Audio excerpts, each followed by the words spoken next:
bayan, maasahan anumang panahon.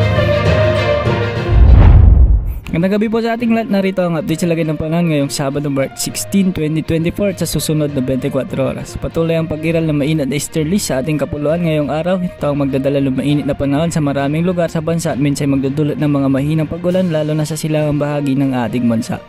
Samantala, ang northeast monsoon ay nakakapekto na lamang sa extreme northern Luzon at siyang magdadala ng maulap na kalangitan sa may Batanes at Babuyan Islands.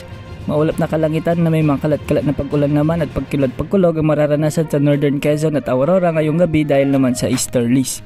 Sa Luzon, magiging maulap ang kalangitan na may mga mahinang pag-ulan mararanasan sa Batanes at Cagayan habang bahagyang maulap hanggang sa maulap ng papawirin na may mga pulo-pulo mahinang pag-ulan na inaasahan sa Isabela, Nueva Vizcaya, Quirino, Abra, Benguet, Mountain Province, Ifugao, Kalinga, Apayao, Ilocos Norte, Ilocos Sur, La Union at Pangasinan. Sa Southern Luzon ay magiging maulap naman ang mga kalangitan na may mga kalat-kalat na pag-ulan, pagkilot-pagkulog ang mararanasan sa Camarines Norte at Bicol Region.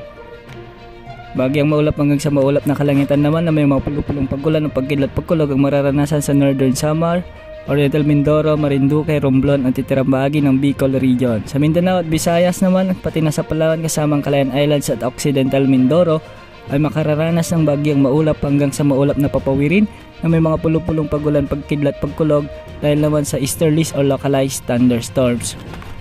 Ganitong panahon din ang mararanasan sa Metro Manila ngayong gabi.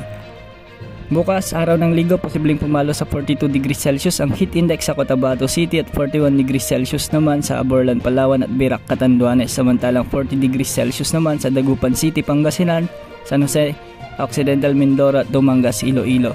Kaya mababa naman ang posibilidad na magkaroon ng sama ng panahon gaya ng LPA o bagyo sa loob ng 3-5 araw, kaya saan na magiging marawang panahon hanggang sa araw ng Linggo. Sa ngayon, malayo rin makapamalaot ang mga kababayan nating mga isda dahil wala ring nakatas na gale warning sa mga karagatang sakop ng ating bansa. Ito pa weather update ng bayan, maasahan namang panahon.